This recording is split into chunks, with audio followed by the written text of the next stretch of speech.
this. The UN Secretary General, he's described the situation in Gaza using some incredibly strong terms. He really has. Beyond description, beyond atrocious, and beyond inhumane. Exactly. Language like that, it really makes you stop and think. So that's what we need to do today, take a closer look. Absolutely. This is a really critical moment. We're focusing this deep dive on the major new Israeli offensive that just launched in Gaza. Yeah. We need to understand its goals, the immediate reactions, and, the context surrounding it all. For sure. And we've got information from quite a few places, mainly a detailed CNN report. It pulls together statements from the IDF, the UN, Palestinian health officials. And also voices from displaced residents in Gaza itself, which is crucial. Definitely. Plus political figures, U.S., Israel, Arab nations. It gives a pretty wide picture. Yeah, the aim here is really to sift through all that, understand the core developments, look at the different perspectives, because they are different, on the ground versus internationally. And the potential impact, long term, for Gaza, for the whole region. Critically important. And as always, our goal is just to lay out what the sources say, understand the information without taking political sides. Okay, so let's get straight to it. This new offensive, the IDF calls it Operation Gideon's Chariots. That's the name they've given it, yes. Launched Saturday, May 17th, 2025. And the timing. Yeah. It seems significant. It kicked off right after President Trump left the region. The very same day, actually. He left without managing to secure a ceasefire deal, and then this operation begins. Wow, okay. And the IDF's stated goals for Gideon's Chariots. They've stated two main objectives: destroying Hamas and freeing the hostages taken back on October 7th.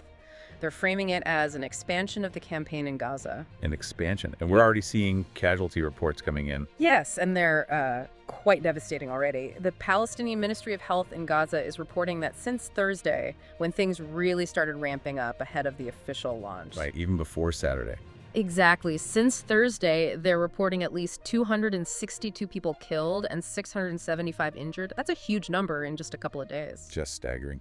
And the UN Secretary General, Guterres, he commented specifically on the broader situation too, didn't he? He did. He condemned what he called a policy of siege and starvation. Very strong words. And he called for an immediate end to the blockade on humanitarian aid. A blockade that's been going on for some time now. He emphasized the UN stance that this kind of policy violates international law. It's so important to hear from people actually living through this. What are residents saying? The accounts are, harrowing. We heard from Raider Radwan, he's displaced, in the Sheikh Radwan neighborhood. He described the ground shaking constantly since dawn from explosion. Constant bombardment. Yes. And he talked about people desperately trying to flee, moving south, many who couldn't leave earlier because the shelling was just too intense. And it's not just the physical danger, right? Yeah. What about basic survival? Food, costs. That's another major issue he raised. Food prices, already high and scarce, have apparently shot up again in the markets. Making it even harder. And transportation costs, too. People trying to move south are facing surging prices for any kind of transport, which just adds another layer of difficulty. We also heard from someone in Al Nasser neighborhood, Nail Rami.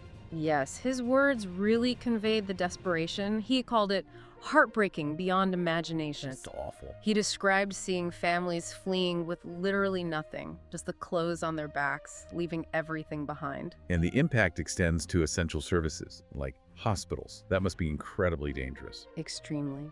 Dr. Munir al-Sultan, he's the director of the Indonesian hospital up in northern Gaza, gave a really concerning report. What did he say? He said the hospital's been near extremely intense explosions, and disturbingly, the blasts were so powerful they actually severed connections to ventilators. The ventilators. Patients rely on them. Exactly. Critically ill patients. It just shows how vulnerable the whole healthcare system is. It's almost hard to process this intense fighting, and at the same time, talks are supposedly happening. It does seem paradoxical, doesn't it? But yes, sources say ceasefire and hostage negotiations have resumed in Doha, Qatar. Happening concurrently with the offensive. Yes. And an Israeli official mentioned Prime Minister Netanyahu is personally involved, telling his team to fully exhaust all efforts to get the hostages released. You mentioned the timing with Trump's visit. And didn't Netanyahu signal something like this might be coming? He did. Earlier in May, after the Security Cabinet approved plans for expanding the operation, Netanyahu spoke about displacing Gaza's population southwards. So this wasn't entirely out of the blue from their perspective. Not entirely. And adding to that, one Israeli minister reportedly described the plan's objective quite starkly as intending to conquer the territory. So those statements definitely foreshadowed this move. Let's zoom out a bit to the overall human cost. The numbers before this latest offensive were already huge. Staggering is the only word. Just before this started, the Palestinian Ministry of Health reported that the total death toll in Gaza since October 7th, 2023, had passed 53,000 people. 53,000. And the ministry stresses the majority reported are women and children. It shows the, the disproportionate impact on civilians. And for those still alive, the conditions. You mentioned the displacement figures. Yes. UNRWA, the UN Agency for Palestinian Refugees, estimates around 436,000 people have been forcibly displaced just since March this year. Since March alone. Yes, coinciding with earlier intense ground operations. And on top of that, Gaza has been under this near-complete siege for almost 11 weeks now. 11 weeks, denying essential supplies.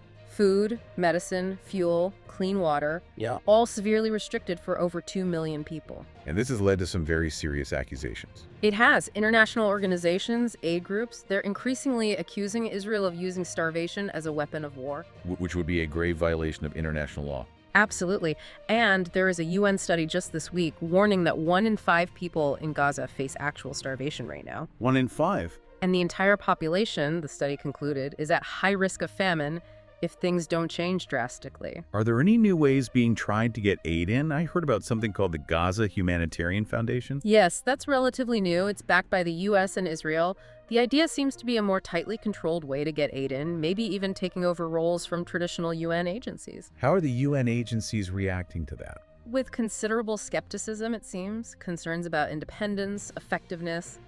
But the foundation's director, Jake Wood, did say Israel agreed to let some food in even before this new system is fully running. Some food. Details unclear, I assume. Details unclear, yes. How much, when, how it gets distributed. You mentioned Netanyahu's earlier comments about displacement.